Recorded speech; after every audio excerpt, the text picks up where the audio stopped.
Un terrible avertissement. C'est par ces mots que le président du GIEC a décrit le deuxième volet de leur 6e rapport. Ce terrible avertissement est pourtant passé sous les radars, dans une actualité marquée par la guerre en Ukraine. Certains JT n'ont même pas parlé du GIEC, et la couverture médiatique n'a pas été à la hauteur de l'enjeu. Alors évidemment, la situation internationale est extrêmement préoccupante, et il est normal que ce soit une priorité. Mais cela ne devrait pas pour autant nous empêcher de parler aussi d'un des rapports scientifiques les plus importants de notre histoire. Le rapport du GIEC est un atlas de la souffrance humaine et une accusation accablante de l'échec du leadership climatique. Le changement climatique est aussi une menace, tout aussi immédiate et réelle que la guerre. Une menace pour le bien-être humain et la santé planétaire. On parle ici de près de la moitié de l'humanité, qui est extrêmement vulnérable au changement climatique. Montée des eaux, pertes agricoles, canicules, manque d'eau, inondations. Ce rapport montre que la situation s'est significativement aggravée et que les risques climatiques sont de plus en plus importants et font déjà des morts partout dans le monde. Alors oui, on pourrait se dire encore un énième rapport. Mais cette fois-ci, c'est différent. Ce rapport ne s'arrête pas au constat. Il offre des solutions au monde. Ce que nous dit le GIEC est que nous pouvons encore agir pour réduire les risques et nous adapter au mieux pour absorber les chocs à venir. Être moins vulnérable, tout simplement. Mais le temps est de plus en plus compté. Et c'est pour cela que les JT devraient en parler. D'ailleurs, la conclusion du rapport est sans appel. Tout retard supplémentaire dans l'action mondiale, concertée et anticipée en matière d'adaptation et d'atténuation des effets du changement climatique, manquera une brève occasion, qui se referme rapidement, de garantir un avenir vivable et durable pour tous. C'est de ça dont il s'agit. Assurer un avenir à tous les humains, en prenant en compte la justice sociale, climatique, les inégalités, les discriminations. Alors, comment peut-on s'adapter ? Pour répondre à cette question, je reçois aujourd'hui un des auteurs du groupe 2 du GIEC.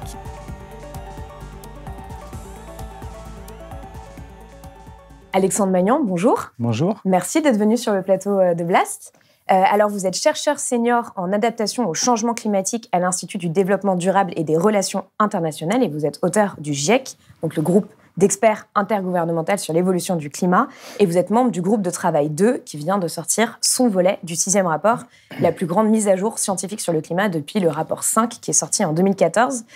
Donc pour rappeler, le premier volet de ce 6e rapport, il portait sur la compréhension physique du système climatique et du changement climatique, et celui-ci se concentre sur les impacts, la vulnérabilité et l'adaptation de nos sociétés au dérèglement climatique. Et vous êtes 269 auteurs à avoir travaillé dessus.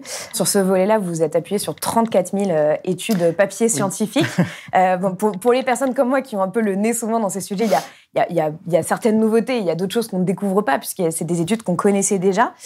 Sur ce rapport, donc, Antonio Guterres, qui est secrétaire général de l'ONU, a dit « J'ai vu de nombreux rapports scientifiques dans ma vie, mais rien de comparable à celui-ci. C'est un atlas de la souffrance humaine et une accusation accablante de l'échec du leadership climatique.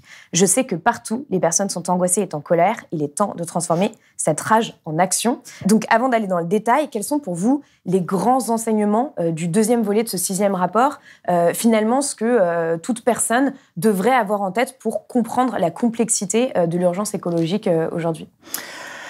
En quelques mots, c'est difficile parce qu'effectivement, c'est un sujet très complexe, mais qui touche vraiment à des dimensions que chacun d'entre nous peut vivre au quotidien. La question des risques climatiques, l'enseignement de ce rapport par rapport au précédent que vous mentionniez, c'est précisément que on a une meilleure connaissance du risque climatique, donc des risques liés ou influencés par le changement climatique. On sait maintenant qu'ils sont déjà là, ces risques climatiques, dans beaucoup de régions du monde, à travers toutes les latitudes et jusqu'aux profondeurs de l'océan. Donc là, on a maintenant cette certitude absolue. Oui, cette idée que le futur est déjà là, en fait. Le futur est déjà là, et finalement, le long terme dont parle ce rapport à l'échelle de 2100 ou plus, ou des prochaines décennies, finalement, c'est une urgence. En fait, l'urgence du long terme, elle est déjà là. Et ça, c'est un point important que chacun peut arriver à comprendre. Et l'autre élément qui ressort de ce rapport, c'est une connaissance plus forte sur ce qu'on peut faire en matière d'adaptation à ces risques climatiques, donc de réponse des sociétés face à ces risques climatiques. Donc on a quand même des éléments très saillants, très forts, très convaincants, indéniables sur Le changement climatique est déjà là. Il va s'amplifier dans le futur en fonction des niveaux de réchauffement qu'on va atteindre, mais quand même. Par ailleurs, on a quand même un panel de solutions devant nous. Alors justement, il y a des chiffres qui sont quand même assez frappants dans ce rapport, notamment le fait que près de la moitié de l'humanité, donc environ 3,3 à 3,6 milliards de personnes vivent dans des contextes qui sont très vulnérables au changement climatique. Il y a 1 milliard de personnes qui pourraient être victimes d'inondations à cause de la hausse du niveau de la mer. Vous êtes principalement concentré sur la partie adaptation du rapport et vous montrez en fait qu'il ne s'agit pas seulement aujourd'hui de réduire nos émissions, mais aussi de s'adapter, puisque comme vous le disiez, le futur est déjà là. Est-ce que vous pouvez expliquer un peu qu'est-ce que l'adaptation en fait exactement aujourd'hui ? L'adaptation, vous avez 2 grands volets de la lutte contre le changement climatique. Vous avez l'atténuation des émissions de gaz à effet de serre, donc ça c'est ce qu'on appelle l'atténuation, la mitigation en anglais. Ça sert à éviter l'ingérable en réalité. Plus vous émettrez de gaz à effet de serre, plus l'ampleur du changement climatique sera importante et plus finalement les risques associés seront importants. Donc plus vous limitez la production de gaz à effet de serre et moins le problème est grave. Ceci dit, même si on réduit énormément les émissions de gaz à effet de serre aujourd'hui, le problème sera quand même grave. Donc il y a un autre volet d'action qui est la réponse à ces problèmes qui seront déjà graves. C'est ça l'adaptation. L'adaptation, c'est la réduction du risque climatique. Donc oui, de faire face à cette inertie en fait, du fait que les effets du réchauffement climatique sont déjà là. Quels sont les grands enjeux que vous identifiez avec ce rapport en termes d'adaptation aujourd'hui ? Il y a quelques grands enjeux. Il y en a beaucoup dans ce rapport. Hein, vous le mentionnez, c'est un rapport assez lourd, 34 000 publications, peut-être 2500 ou 3000 pages, j'ai pas compté, mais beaucoup. Les grands enseignements, c'est que d'une part, on a un panel d'options pour répondre à ces risques qu'on connaît déjà. Sur le littoral, par exemple, on a une expérience finalement déjà de tous les événements climatiques qui vont nous préoccuper, qui ont déjà commencé à nous préoccuper, qui vont continuer dans le futur. Donc le premier enseignement, c'est on n'est pas nu face au futur, on a déjà une expérience de choses qui ont marché, de choses qui n'ont pas marché, ici et là. Le deuxième grand enseignement, c'est que plus le réchauffement va s'accentuer, moins ses marges de manœuvre seront étendues. Donc en gros, le panel de solutions qu'on a aujourd'hui, il va se réduire au fil du temps, au fur et à mesure que le climat va se réchauffer. Donc ça veut dire qu'on a intérêt à agir dès maintenant, parce que dès maintenant, on a un panel d'options devant nous et on peut arriver à faire quelque chose. Plus on va attendre et plus ça va se réduire. Et quand les solutions se réduisent, en général, c'est pas une bonne nouvelle. Et le troisième enseignement, c'est que même si on réduit fortement les émissions de gaz à effet de serre, même si on fait beaucoup d'adaptations un peu partout sur la planète, on va quand même se confronter à ce qu'on appelle les limites à l'adaptation. Et donc, on aura une série de risques qu'on va pas pouvoir gérer, en fait. Donc, c'est ces 3 enseignements qui sont extrêmement forts. Alors, vous dites dans ce rapport notamment qu'il y a un certain nombre de retards dans les mesures d'adaptation. Comment est-ce que ça se traduit aujourd'hui, ces retards-là dans l'adaptation ? Ça se traduit par une mise en œuvre sur le terrain de toutes ces solutions qui est encore balbutiante finalement, en tout cas pas assez coordonnée et qui se focalise beaucoup sur la réponse aux événements extrêmes, donc sur le court terme. Il y a une tempête qui vient, on y répond, on construit une digue sur le littoral et voilà. En réalité, on loupe une partie du problème qui est qu'il y a en parallèle de ces événements extrêmes, les sécheresses, les tempêtes, les incendies, etc., qui vont s'accentuer dans le futur, autant en intensité qu'en fréquence, il faut bien le comprendre. Parallèlement, on a des changements plus profonds, plus graduels, comme l'élévation du niveau de la mer. Donc une tempête, même à intensité constante aujourd'hui, dans 20, 30, 40, 50 ans, sera nécessairement plus impactante puisque le niveau de la mer, lui, monte. Et ces changements graduels, on a encore du mal à les prendre en compte dans la manière dont on fabrique les solutions aujourd'hui. L'adaptation, ce n'est pas qu'une affaire de politique publique, c'est l'affaire des entreprises, des individus, etc. Mais les politiques publiques, elles sont là pour donner un cadre et pour favoriser la mise en place des actions ici et là. Ces politiques publiques, elles ne sont pas encore assez avancées. Il existe des plans d'adaptation un peu partout dans tous les pays, mais il reste assez superficiel, entre guillemets. C'est pas facile de faire un plan d'adaptation, c'est pas une critique, mais ça reste assez superficiel et pas assez encadrant pour booster l'action aujourd'hui. Et c'est-à-dire qu'en fait, il y a une culture du risque qui est pas encore assez présente aujourd'hui à l'échelle internationale. Elle est pas assez présente à toutes les échelles en vérité. Peut-être qu'à des échelles plus locales, dans des communautés qui sont directement aux prises avec l'environnement, cette réalité du risque, elle est plus prégnante, mais à des échelons un peu plus distants de l'environnement, c'est moins présent. On a passé plusieurs décennies aussi à avoir une culture du risque plutôt ingénierique et technologique. On est capable, on est puissant, on est l'humain, on est capable de répondre aux risques et finalement les crises environnementales, on peut les gérer à coups de dollars, à coups d'euros, bref. Aujourd'hui, le changement climatique nous dit ça suffit plus. La réponse à ces risques climatiques aujourd'hui et dans le futur, donc l'adaptation, ça va aussi passer par des processus sociaux, des processus politiques, etc., qui, eux, prennent du temps. Et là-dessus, on n'est pas encore à l'échelle. Donc, il y a un appel à une forme d'humilité, en fait, en quelque sorte. Exactement. Alors, vous dites dans le rapport que les limites souples de certaines adaptations humaines ont été atteintes, mais qu'elles peuvent être surmontées en s'attaquant à une série de contraintes donc, financières, de gouvernance, institutionnelle, politique. Donc finalement, aujourd'hui, le constat, en tout cas qu'on peut faire en lisant ce rapport, c'est qu'il y a une sorte de manque de volonté de mettre en place des politiques d'adaptation réellement à la hauteur pour qu'on puisse collectivement faire face aux effets du dérèglement climatique. Oui, je crois que c'est un problème de volonté. En tout cas, de mon point de vue, maintenant, je suis qu'un humain parmi tous les autres. Il y a bien sûr une contrainte financière, mais de l'argent à l'échelle globale, il y en a. Donc, c'est une question de volonté, de direction de ces flux financiers vers ces problèmes-là aussi. Bien sûr, il y a des guerres, bien sûr, il y a des crises économiques, mais là, on est aussi face à une crise environnementale qui, elle, va être un peu sous-jacente à une diversité de crises de nature différente. Ce que vous dites dans le rapport, d'ailleurs, c'est que ça peut être aussi un facteur aggravant dans certains conflits. Exactement. Et donc, oui, on a, encore une fois, ce manque d'humilité face à ce que nous dit le changement climatique, qui lui dit moi, je suis là, je vais rester là, et en fait, je suis plus fort que vous. Et donc, l'humanité doit prendre conscience de ça et effectivement mettre les moyens en place. Et je crois que les moyens financiers pourraient être là. En tout cas, les volumes financiers, pour moi, ne sont pas spécialement le problème principal. La question, ensuite, c'est la volonté politique, bien sûr, et la volonté sociale. La volonté politique, pourquoi ? Parce que le changement climatique nous invite à nous projeter sur des pas de temps assez différents de ceux dont on a l'habitude aujourd'hui. On n'est pas à l'échelle d'un mandat électoral, on n'est pas à l'échelle d'une élection présidentielle, on est à l'échelle de générations. Planifier à l'échelle de plusieurs générations, c'est-à-dire 20, 30, 40, 50 ans, on ne sait pas bien faire ça. Sauf quand on construit des infrastructures ou des centrales nucléaires, par exemple. Là, Mais à part sur des éléments assez techniques comme ça, le reste, on n'a pas l'habitude de se projeter aussi loin dans le futur.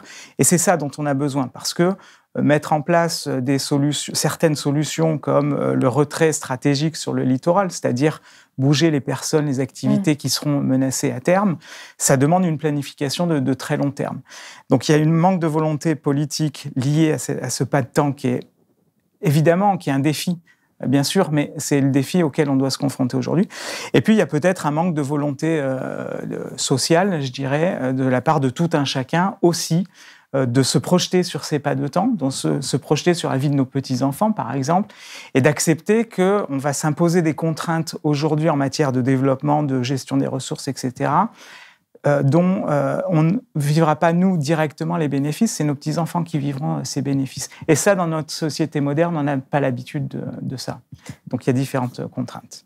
On le voit notamment en France, il y a certains reportages qui ont été faits sur les côtes de personnes qui ne veulent pas quitter leur maison alors qu'elles savent qu'il y a un risque de submersion, mais qui se disent « tant que je ne vois pas la vague face à moi, je ne partirai pas de chez moi ». Exactement, et c'est tout à fait légitime. Je veux dire, ça se comprend très bien. Moi-même, j'aurais du mal, si on me demandait demain de bouger, ça serait un choix de vie assez difficile.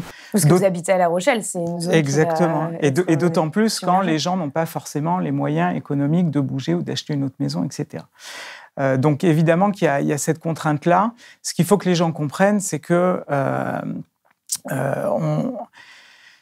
il faut les faire, ces choix difficiles, parce que en fait, si on attend que la vague vienne détruire notre maison, en fait, il sera trop tard. Parce que dans ce cas-là, on aura à faire face à une situation d'urgence.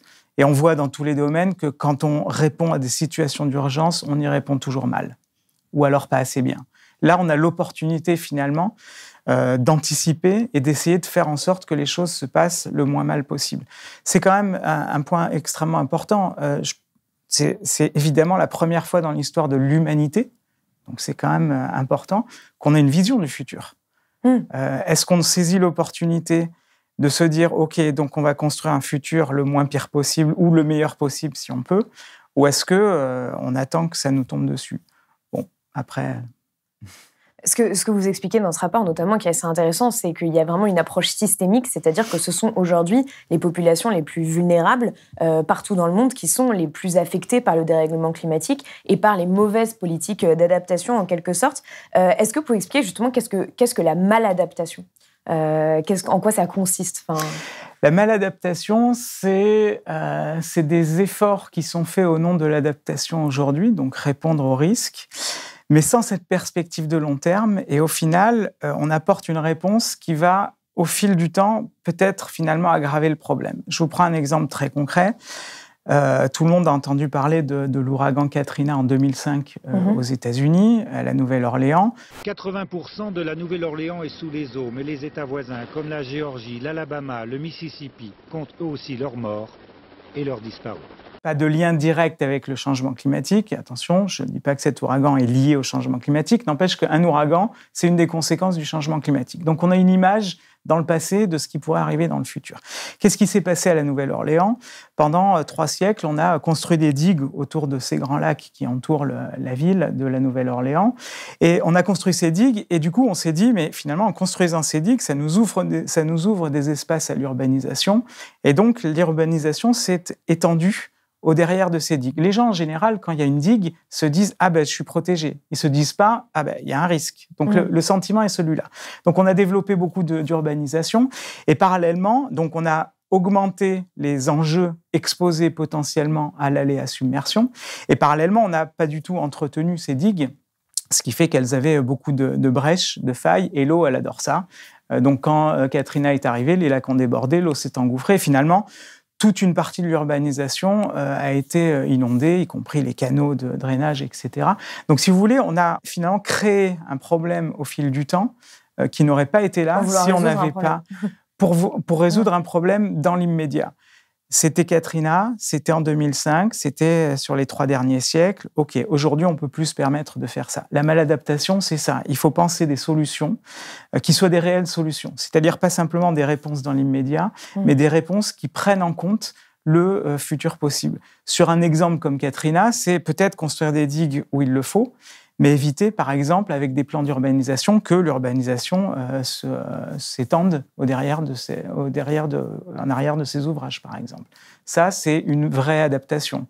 Ne pas penser la digue plus le plan d'urbanisation, c'est un risque de maladaptation. Alors, il y a la maladaptation, il y a aussi les limites à l'adaptation, c'est ce que vous pointez, donc notamment, par exemple, le fait que certaines populations, je pense notamment au Bangladesh, sont obligées de partir. Il y a des grands déplacements de population, puisqu'elles ne peuvent plus s'adapter sur le territoire. Quelle est l'ampleur de ces limites à l'adaptation aujourd'hui? Et est-ce qu'on peut les réduire? C'est un sujet politiquement très sensible, mais la science a fait beaucoup d'avancées depuis le dernier rapport du GIEC, justement, sur ces limites à l'adaptation. On arrive à les voir poindre ici et là, au Bangladesh, sur les petites îles tropicales, etc. On a du mal à les mesurer, donc on n'a pas de chiffres concrets à l'échelle planétaire. Les limites à l'adaptation, c'est tant de % du problème. Ça, on ne peut pas le faire. Par contre, on voit qu'elles sont là et qu'elles posent des problèmes assez substantiels. Au Bangladesh, vous le mentionnez, effectivement, delta, énorme, très densément peuplé, très bas, à la confluence d'une grande rivière, finalement, et de la mer. On a la mer qui salinise les sols, donc c'est un delta très agricole. Donc on a des problèmes liés à l'agriculture. Et réduire les problèmes liés à l'agriculture du fait de la salinisation, c'est extrêmement difficile. On peut adapter les plantes, mais on ne peut pas tout faire. Donc à un moment donné, finalement, l'environnement reprend le dessus. Et là-dessus, on peut se retrouver face à des difficultés de réponse, et c'est ça les limites à l'adaptation. Alors, il y a différents types de limites. Il y a les limites qu'on appelle un peu souples, c'est-à-dire que, effectivement, en redirigeant des flux financiers massifs, par exemple, vers le Bangladesh, pour vraiment transformer complètement le modèle agricole et avoir des choses qui sont compatibles avec la salinisation des sols, peut-être qu'on peut arriver à faire quelque chose. Il y a d'autres limites qui sont dites dures. Vous avez, par exemple, les îles des atolls, hein, ces endroits dont on rêve pour aller quand on veut aller en vacances, les Maldives, les Tuvalu ou encore les Tuamotu dans la Polynésie française. Des îles très petites, très basses. À un moment donné, si l'élévation du niveau de la mer est beaucoup plus intense que ce qu'on pense, vous comprenez bien que là, on aura un problème physique assez ingérable, et à ce moment-là, la solution sera peut-être de faire migrer ces populations. On n'en est pas là. Personne, aucun scientifique n'est capable de vous dire quand ça va arriver, etc. Mais c'est un exemple de limite dure à l'adaptation. À un moment donné, on n'a plus de réponse possible. Ce que vous montrez aussi, c'est que tout ça concerne les Outre-mer en France, puisque, par exemple, en Guadeloupe, à partir de 2030, il risque d'y avoir un certain nombre de submersions chroniques. Qu'est-ce que ça veut dire exactement? Enfin, quelles peuvent être les limites d'adaptation en Outre-mer en France? Les limites d'adaptation, dans ce cas-là, peuvent être financières, par exemple, parce que réparer à force de tempête, ça peut devenir extrêmement coûteux, et pour les personnes, évidemment, et pour la société civile, hein, et pour les compagnies d'assurance. Donc, à un moment donné, il y a des limites d'ordre financier. Est-ce que les compagnies d'assurance, est-ce que les pouvoirs publics vont aider ces personnes, finalement, à anticiper, à se relocaliser, ou est-ce qu'elles vont les laisser toutes seules? Et puis, quand ces personnes ne pourront plus vivre à cet endroit, elles se débrouilleront. Donc, on a des limites qui peuvent être dépassées, en fonction de nos choix et de la volonté et politique, et économique et sociale dont on parlait tout à l'heure.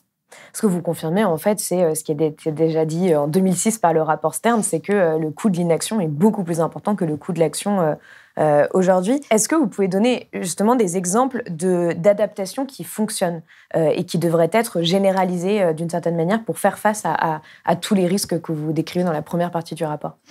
Alors, je vous le disais tout à l'heure, les solutions, on en a beaucoup. Sur le littoral, le problème, ce n'est pas le problème de l'identification des solutions, c'est le problème des conditions de mise en œuvre de ces solutions.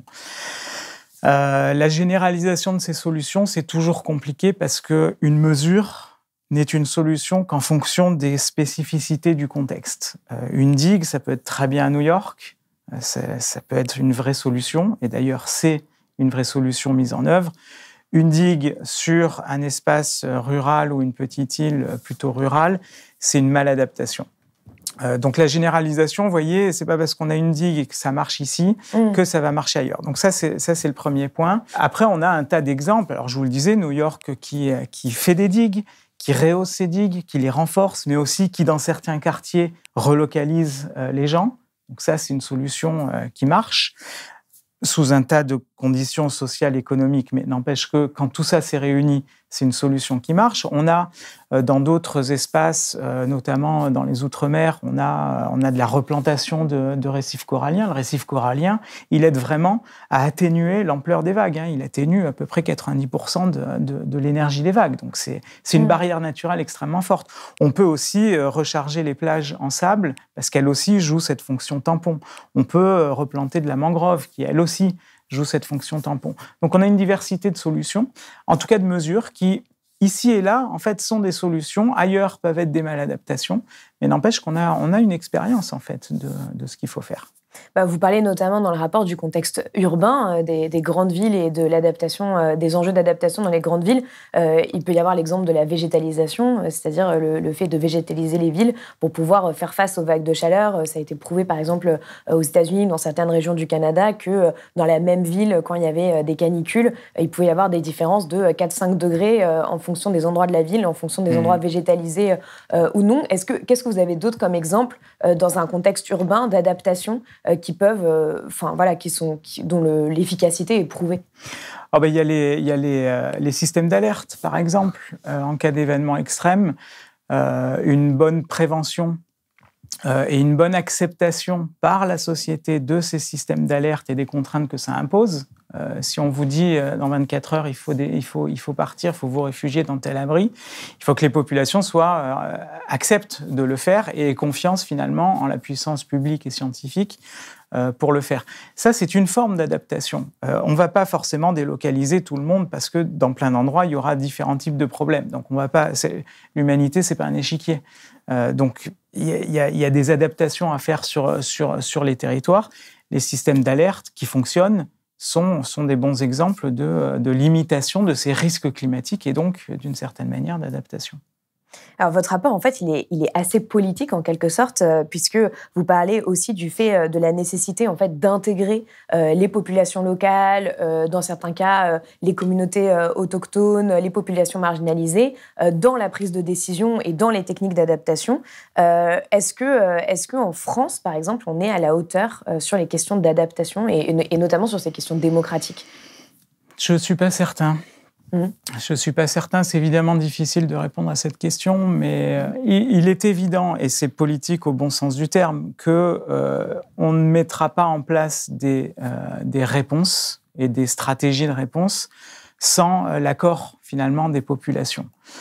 Tout simplement parce que, c'est ce que je vous disais avec le système d'alerte, si vous n'avez pas une population qui a confiance en ce système d'alerte, elle ne répondra pas à l'alerte à l'échelle nécessaire. Donc, on a besoin du soutien des populations, on a besoin qu'elles comprennent pourquoi certaines contraintes vont être imposées à tel moment ou quoi. Donc, cette approche participative, c'est pas juste des mots. Alors, évidemment, les rapports du GIEC sont politiques dans le sens où le GIEC, c'est un organe, finalement, des Nations Unies, et il y a une négociation des textes finaux avec les gouvernements. Ça ne veut pas dire que les gouvernements ont la main mise sur les conclusions. Oui. Moi, j'ai participé à certaines sessions d'approbation de ce type de rapport, pas celui-là, mais des précédents. Au final, c'est quand même la science qui a le dernier mot. Mais quand même, c'est discuter avec les gouvernements. Donc, il y a une forme de politisation, évidemment, au sens noble du terme, à mon sens, de ces rapports-là. Donc, quand le rapport évoque l'importance des approches participatives et de la démocratie dans les stratégies d'adaptation, c'est une réalité scientifique fondée sur les publications qui sont développées. Alors, quelles peuvent être justement en France des bonnes techniques d'adaptation si on prend par exemple les risques qu'on vit déjà aujourd'hui ? Je pense par exemple aux inondations qui sont de plus en plus importantes. Dans les Pyrénées-Atlantiques notamment, le transport scolaire était suspendu et la circulation des trains partiellement interrompue. Par ailleurs, plusieurs centaines de foyers subissaient des coupures de courant. C'est un peu les mêmes enjeux que dans d'autres pays, finalement. C'est faire en sorte qu'il y ait des plans d'urbanisation qui prennent en compte cette augmentation du risque. En Charente-Maritime, on continue à construire très près de la mer.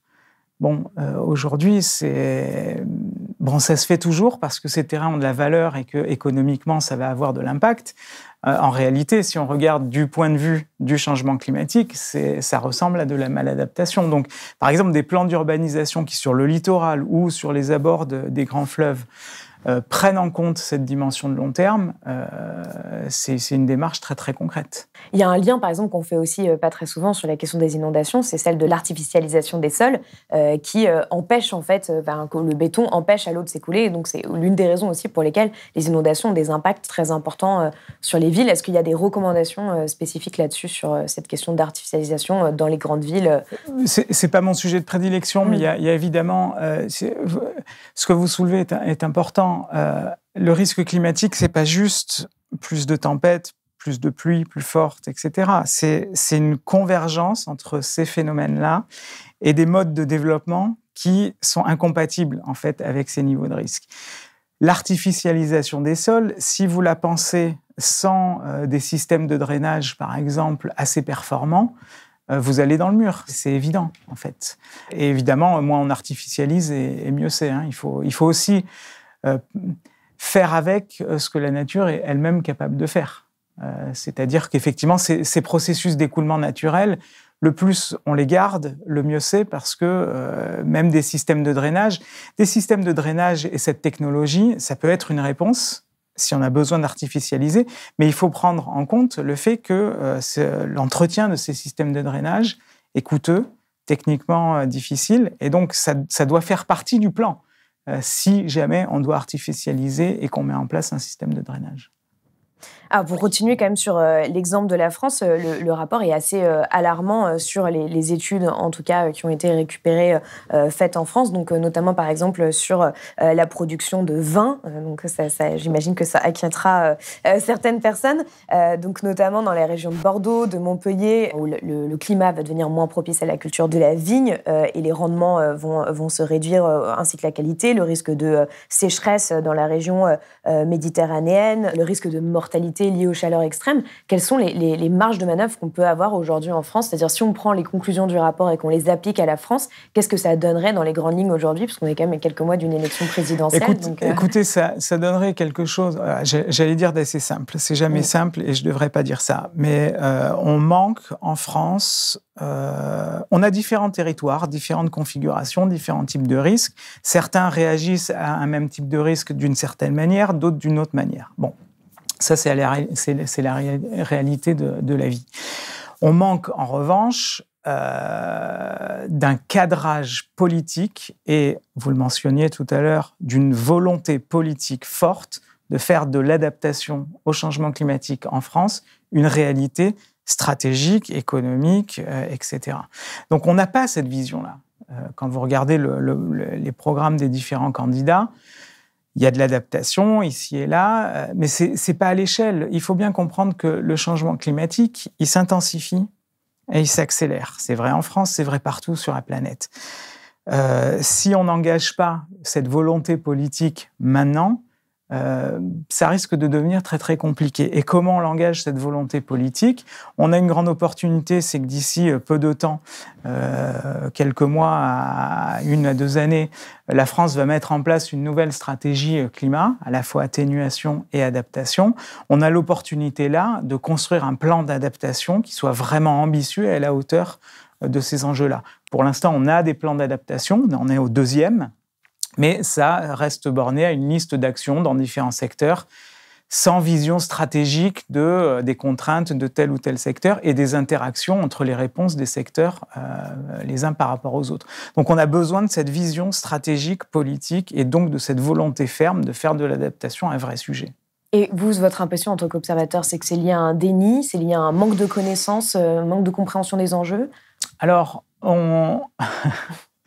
manque de connaissances. Manque de compréhension des enjeux, nos politiciens ne sont pas idiots, donc j'imagine que... Enfin, j'aime à croire qu'ils ont conscience de l'enjeu en tant que tel. Maintenant, cet enjeu, je vous le disais tout à l'heure, il défie vraiment leur manière de penser, puisque cet enjeu, il dit planifier à l'échelle de plusieurs générations et arrêter de planifier à l'échelle du quinquennat ou de la prochaine élection. Donc ça, c'est un élément assez fort. Est-ce que c'est lié à un manque de connaissances scientifiques ?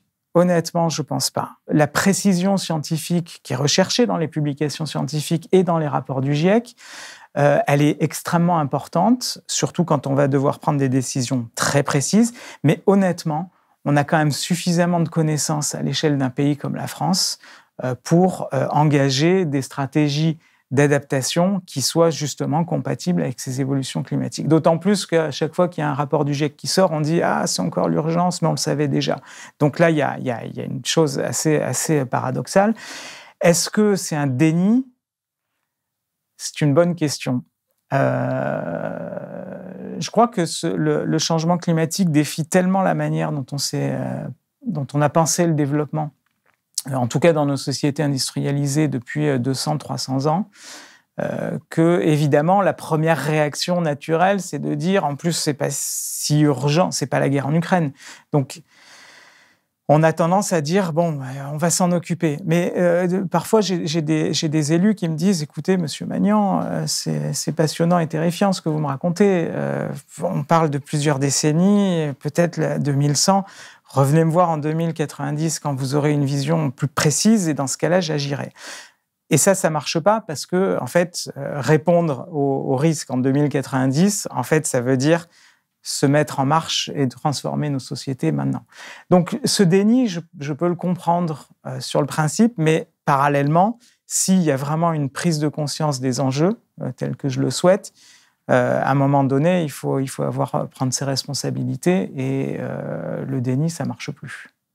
Surtout que le dérèglement climatique a déjà des impacts en France. Exactement. Il y a 100 000 personnes qui meurent de la pollution de l'air chaque année. Il y a tous ces événements climatiques extrêmes qui frappent aussi de plus en plus Exactement. les villes. On a ce manque de volonté politique. Aujourd'hui, il est plus tenable. En fait, il y a une responsabilité politique des acteurs économiques et des citoyens. Hein, on est bien d'accord. Tout le monde a sa responsabilité. Il y a une responsabilité politique. On ne peut plus se voiler la face derrière. C'est dans le futur, c'est incertain, on ne peut plus faire ça. Le secrétaire des Nations Unies l'a dit, c'est criminel, en fait, de ne pas le considérer aujourd'hui. On sait, et ce rapport est très, très marquant là-dessus et très autoritaire. Il n'y a plus de place au doute. Le risque climatique augmente, il va augmenter d'autant plus que les émissions de gaz à effet de serre seront importantes. Donc, on n'en est plus à se dire « Ah, c'est peut-être un problème, qu'est-ce qu'on pourrait faire ?» Non, le problème est là, et là, il va s'intensifier. Et même si on fait tous les efforts d'adaptation et d'atténuation, on va quand même avoir des risques résiduels et des limites à l'adaptation. À partir de là, il faut prendre ses responsabilités, chacun dans notre coin. C'est la grande conclusion de ce rapport, c'est que finalement, il reste une très petite fenêtre d'opportunité pour agir et que si on dépasse le seuil des 1,5 degrés de réchauffement, tout deviendra plus compliqué.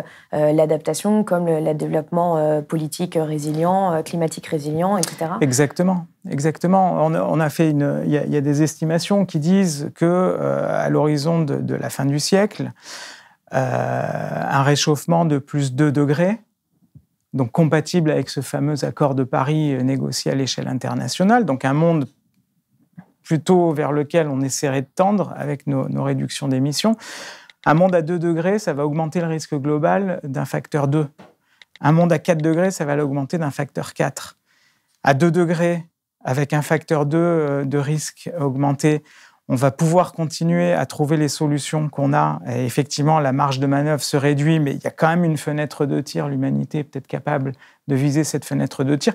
Dans un monde à 4 degrés, on entre dans un univers objectivement qu'on ne connaît pas. Et là, on aura encore moins d'expérience des solutions que dans un monde à 2 degrés. Chacun doit avoir ses responsabilités quand même face à ce constat-là. Surtout sur une période plus court terme, ce qui est assez alarmant, c'est que dans les conclusions du groupe 1, il est dit qu'il y a de très fortes chances que le seuil des 1,5 degrés soit dépassé dès 2030 ou au moins d'ici à 2040. Exactement, on est déjà à plus 1,1 degré par rapport à la période pré-industrielle. C'est 1,5 degré, c'est par rapport à la période pré-industrielle, donc en fait on en est très proche. Et déjà à 1,5 degré, les risques sont assez importants. On risque de perdre une grande partie des récifs coralliens, par exemple.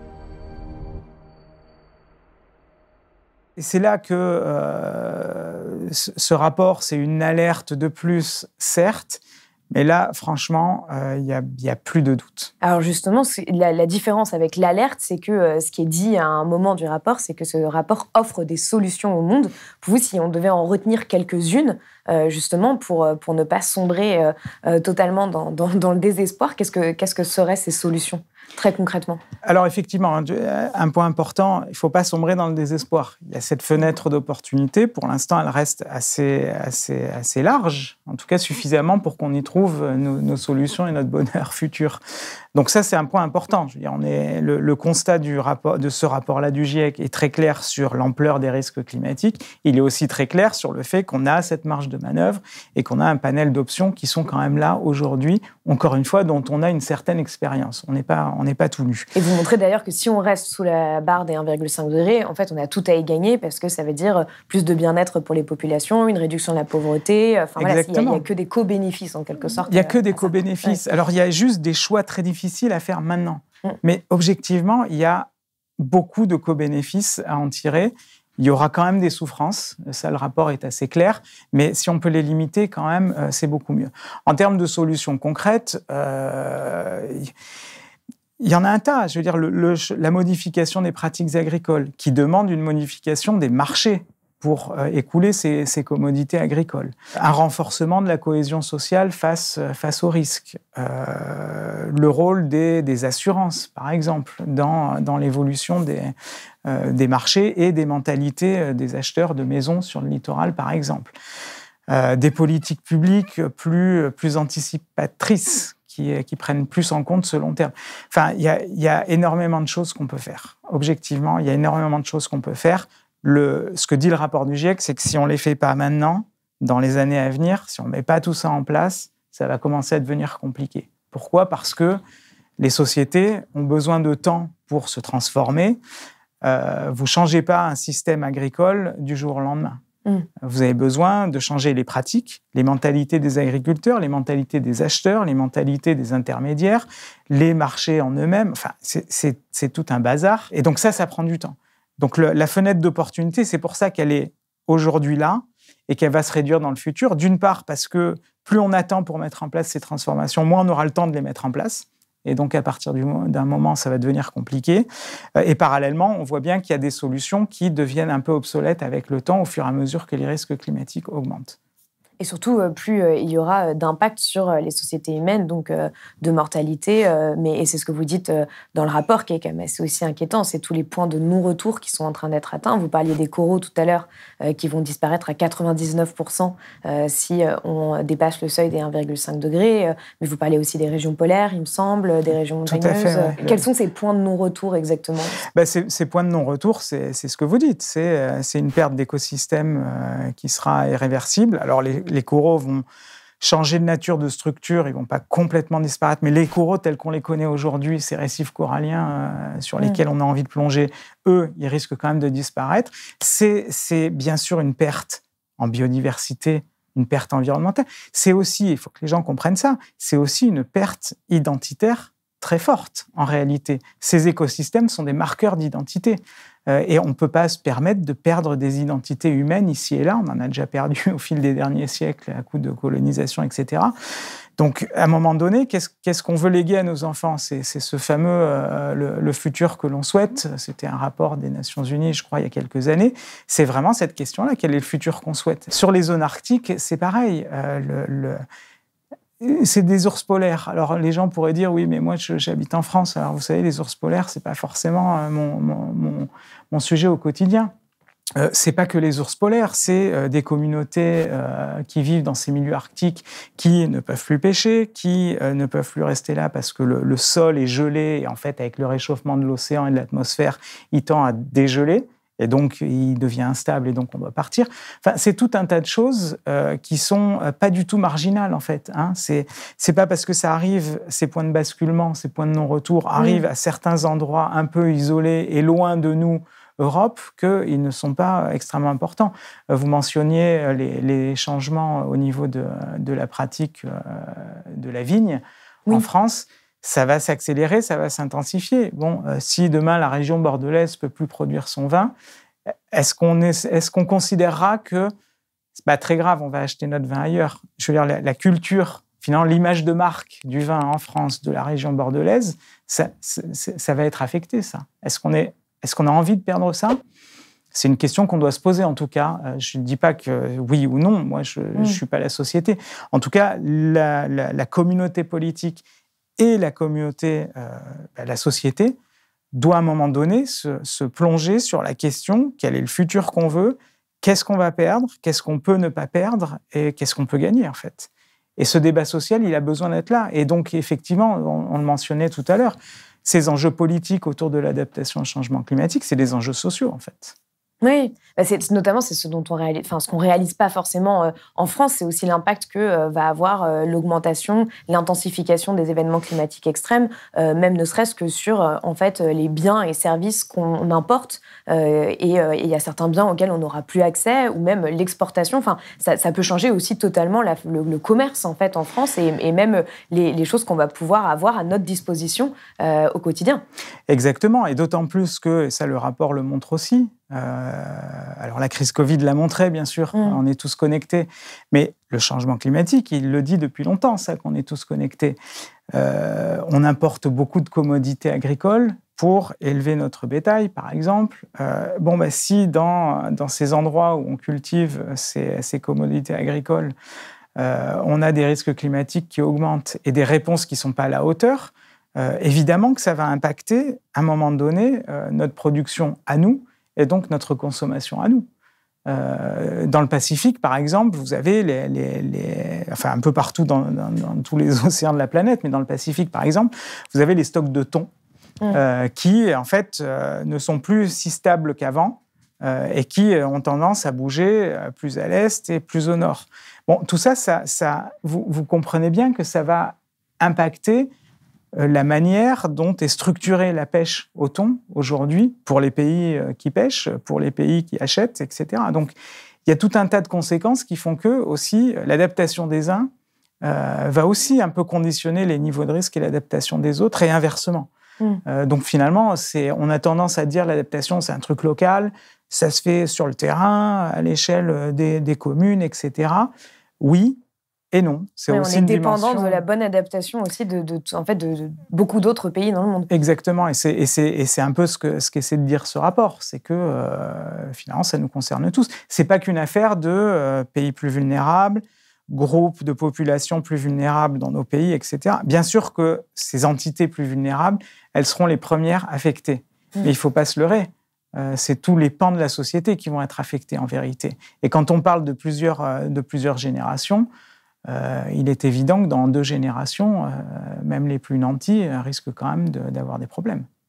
Alors justement, ce qui est intéressant dans ce rapport, c'est tout le focus qui est fait sur la justice sociale, la justice climatique, le fait de prendre en compte aussi les différences de vulnérabilité au sein même des populations. Comment est-ce que ça se traduit exactement ça dans l'adaptation ?